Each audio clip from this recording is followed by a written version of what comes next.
you're a teenage boy like me, you've probably taken part in and won numerous battles. But if you lose, it doesn't matter, because you can just start the game again. But I wonder what it's like to witness this sort of conflict firsthand. I'm off to meet a war photographer to find out the answer in this month's edition of Young Eagles.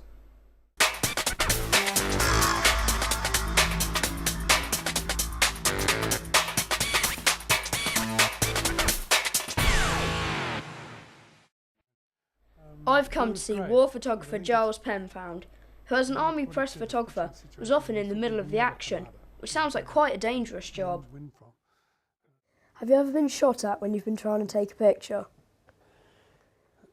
It's a difficult question to answer, truthfully, because I've been in situations where rounds have come my way, okay, either small arms or mortar rounds. I don't think anybody has shot at me particularly, but in terms of what current army photographers are doing now, they're doing an incredibly difficult job. In fact, I think in truth, that they're coming under the same sort of pressures as the old guys of the Army Film and Photographic Unit worked in the Second World War. So all the images, or a lot of the images you see of D-Day, or the campaigns in Italy, or fighting in Africa, they were shot by army photographers and army cameramen. And they were under constant threat day in and day out of actually not coming back, of not surviving this. How would you describe the role of a photographer in a conflict situation, and what job are you trying to do?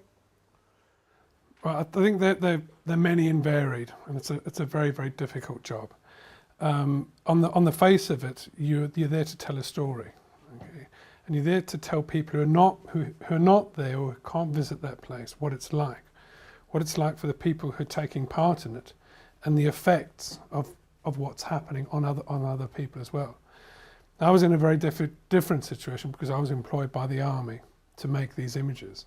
So on the face of it, my job there was to be there as an army photographer recording what the army were doing, and how the army and how the different soldiers were acting and reacting to this situation. But by the very nature of what you're doing and how you're working, you cannot, or I certainly couldn't help not becoming involved in kind of trying to tell a wider story about what happens there. I mean, in a lot of ways, to call me a war photographer, I don't call myself a war photographer. It's really the wrong term. I was always an army photographer, but I was a photographer of conflict, and I find that a much more easy term for me to use. So it was never a planned thing that I wanted to do, but it was something I fell into about becoming this war photographer or conflict photographer. In 1983, I ended up going to Bosnia to replace one of the army photographers who'd been shot out there, a guy called Pete Bristow. He'd been shot in the head at a place called the Turbay Crossing. Thankfully, he survived, but they needed a photographer to go out there. And what I did, perhaps one of the first images that I made was this one. This is in a place called Amici, which is about 7 to 10 kilometers east of a town called Vitez, which is in central Bosnia. And at that stage, the British Army were operating within that area, and they were trying to secure and broker a peace between these two warring factions. On more or less the morning I got there, which was on the 16th of April 1993, we heard that there was a massive attack had taken place.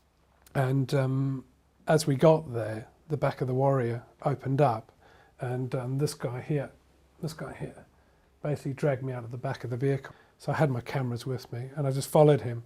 And as we got into the village, this guy's brother, so that's his brother, had been shot, and he'd been shot in the chest, and he wanted us to help.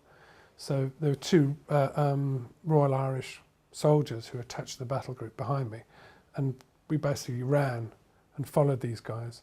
Well, I took the images, and this is the first image of war I ever took, which I don't like it now, but I was very proud of it then, because this is what I always wanted to do.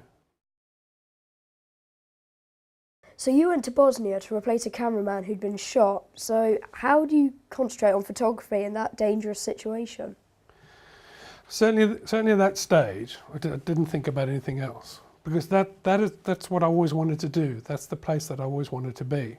So it sounds a terrible thing to say now, but I felt incredibly excited about it, and I was. It was terribly exciting.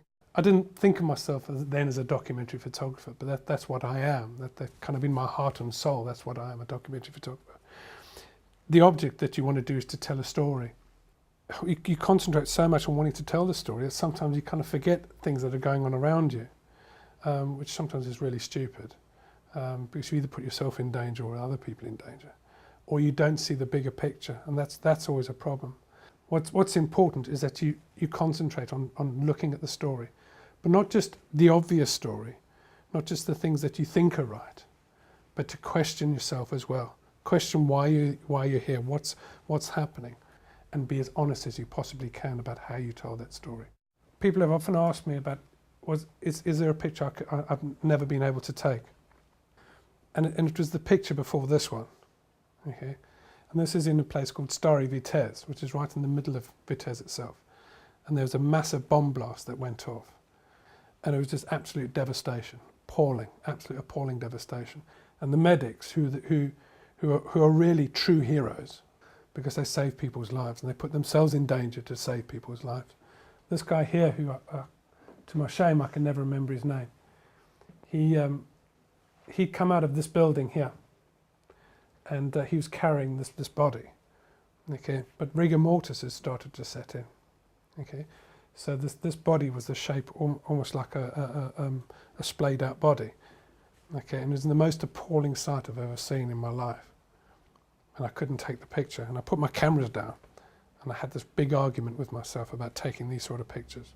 And eventually I said to myself, after having this big argument, if I can't make these pictures, if I can't take these pictures, then I shouldn't be here. Because the responsibility of me as a photographer, as a soldier, and as a human being, is to show somebody else that this sort of stuff happens. Okay, this madness happens. And I picked up my cameras and I made that shot, and that shot appeared in Time magazine. Now, it's not, get over the fact of me with my ego and having a picture in Time magazine, that doesn't matter. What matters is, hopefully, if that picture changed one person's mind for 1 second about what was happening out there, then it was worth it.